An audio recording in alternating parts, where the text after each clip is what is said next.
बेलपत्र को धोई विशाखा बेलपत्र करिली गोटे सुंदर हार कर सारा पर अरख फूल बाबा गोटे माड़ गुंथी देली। तापरे गुंथी हार और बेलपत्र को सजाड़ी नहीं बाहरिली भोला बाबा मंदिर। बाटर किछि दुदूर कंटा फल नहीं पहुँची गली पारेश्वर बाबा पाखरे। नना हाथ को बढ़ई देली क्षीर।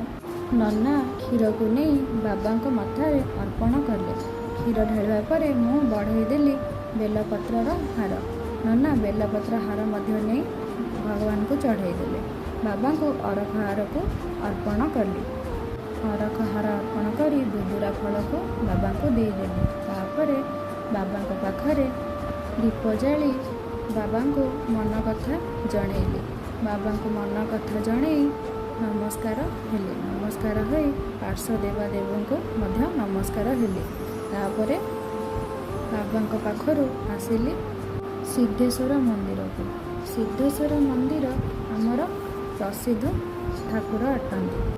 आज श्रावण मास प्रथम सोमवार होता हेतु बहुत पाखर दर्शन कले। एत पाखर केवे भी बाबा को दर्शन करन। मंदिर में दीप जाली।